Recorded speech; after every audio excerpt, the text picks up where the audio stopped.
प्यारे विद्यार्थियों, आइए आज करते हैं 13.2 का second question of 7th class mathematics.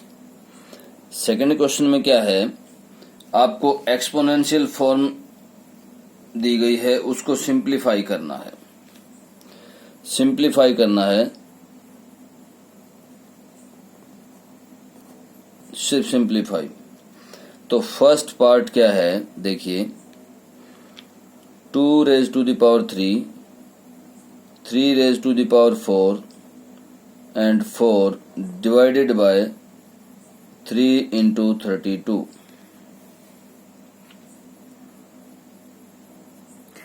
अब सबसे पहले आपको क्या करना है कि जितने भी बेस हैं उनके फैक्टर कर लीजिए।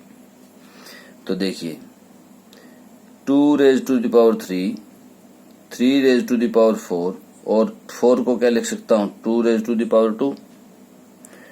अब नीचे क्या है, 3 की पावर क्या है, 1 है, और ये क्या हो जाएगा, 2 raised to the power 5।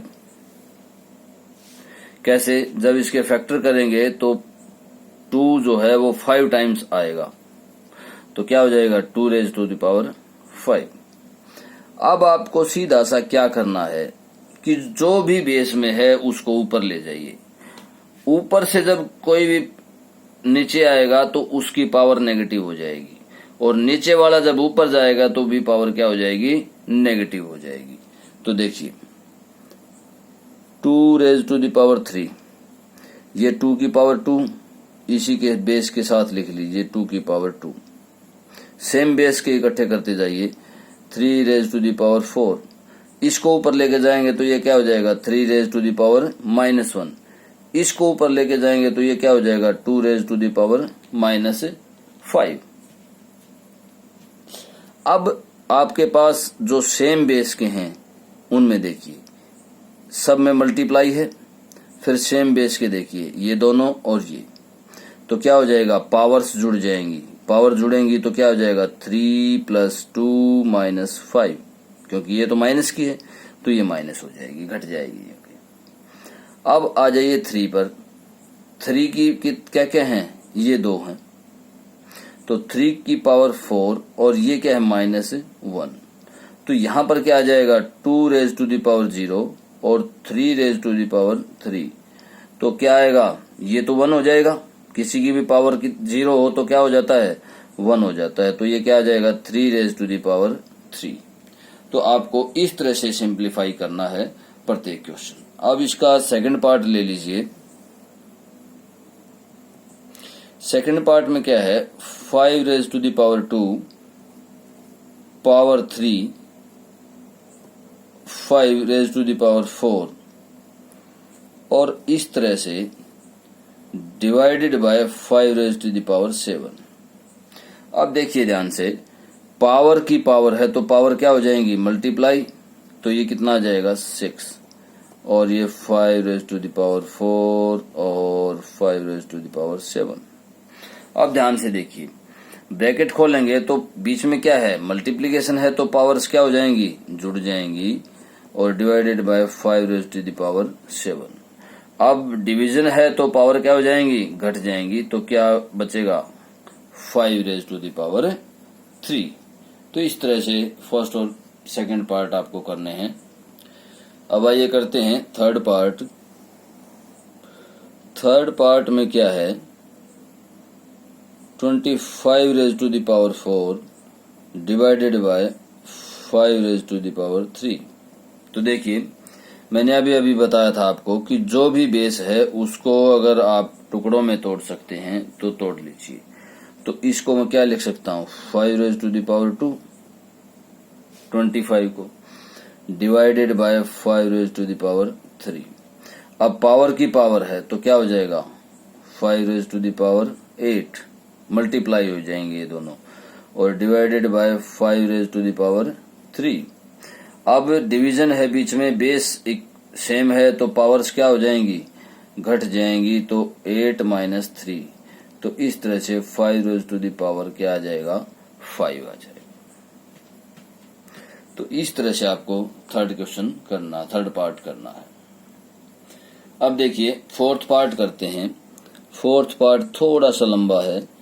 देखिए 3 into 7 raise to the power 2 into 11 raise to the power 8 divided by 21 into 11 raise to the power 3।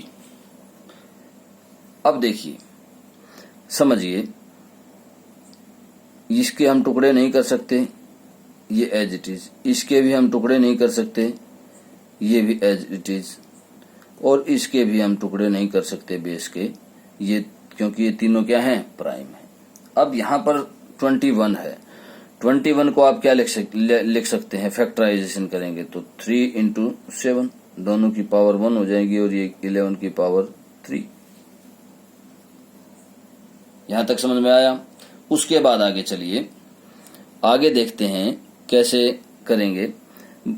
फिर वही प्रोसेस है कि नीचे वाले को कहाँ लेके जाना है, ऊपर लेकर के जाना है।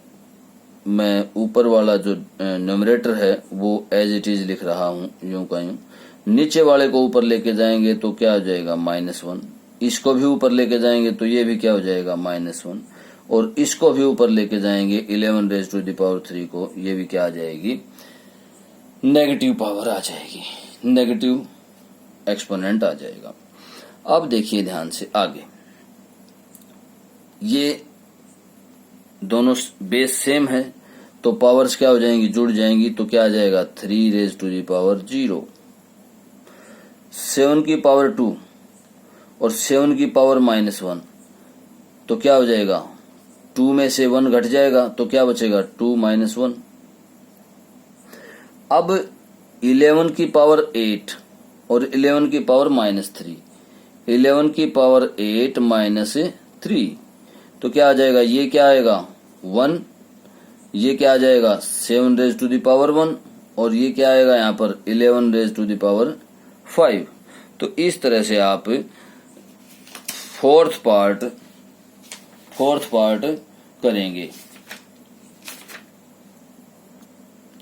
अब देखिए फिफ्थ पार्ट क्या है,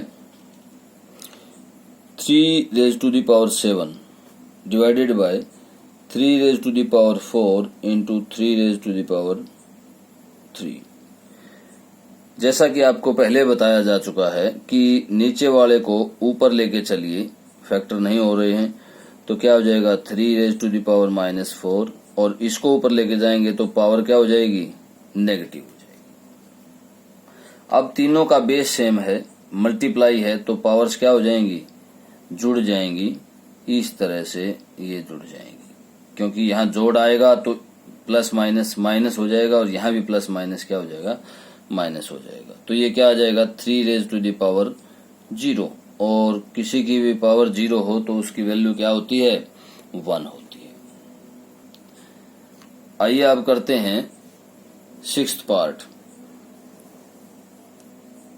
सिक्स्थ पार्ट में क्या है कि 2 raise to the power 0 plus 3 raise to the power 0 plus 4 raise to the power 0। जैसा कि आपको पहले समझाया जा चुका है विद्यार्थियों कि किसी भी संख्या की पावर 0 हो तो उसकी वैल्यू क्या होती है, 1। तो इस तरह से ये भी क्या हुआ, 1, और ये भी क्या हुआ, 1। तीनों की क्या वैल्यू होगी, 1। तो टोटल आंसर कितना आएगा, 3। तो इस तरह से आप सिक्स्थ पार्ट कंप्लीट करेंगे। अब आइए सेवंथ पार्ट पर। सेवंथ पार्ट में क्या है कि 2 raise to the power 0 multiplied by 3 raise to the power 0 multiplied by 4 raise to the power 0। इसमें क्या था, इसमें प्लस था, अब यहाँ पर मल्टीप्लाई है तो ये क्या हो जाएगा, 1 इंटू 1 इंटू 1, तो ये क्या आंसर आएगा, 1 आंसर आएगा। तो इस तरह से आप सेवंथ पार्ट करेंगे। अब एट्थ पार्ट पर आइए। एट्थ पार्ट में क्या है कि 3 raise to the power 0 plus 2 raise to the power 0 और क्या है 5 रेज टू द पावर 0। देखिए ये 1 प्लस 1 और इंटू 1, तो ये क्या आ जाएगा, 2 आ जाएगा। तो इस तरह से आपको आठवां पार्ट करना है। अब आइए नाइन्थ पार्ट पर। नाइन्थ पार्ट में क्या है कि 2 raise to the power 8 a raise to the power 5। ध्यान से देखिए, 9th पार्ट में क्या है, 2 raise to the power 8 a raise to the power 5 divided by 4 raise to the power 3 and a raise to the power 3। तो देखिए, ऊपर वाले को सेम एज इट इज रखा रहने दीजिए और मैं इसके 2 टुकड़े करता हूं। ये क्या आ जाएगा, 2 रेज टू द पावर 2 और उसकी पावर क्या हो जाएगी 3, और साथ में क्या आएगा a की पावर 3। अब a की पावर 2 की power 8 into a raise to the power 5। अब इसको मैं ऊपर लेके जाऊंगा तो ये पावर तो 6 हो जाएगी, लेकिन वो क्या होगी, ऊपर जाने के बाद नेगेटिव पावर हो जाएगी। इसको भी ऊपर लेके जाएंगे तो क्या हो जाएगा, ये a की पावर -3। अब आपको कैलकुलेट कर लेना है ये कि 2 की पावर 8 और 2 की पावर -6, तो 2 रेज टू दी पावर 8 -6।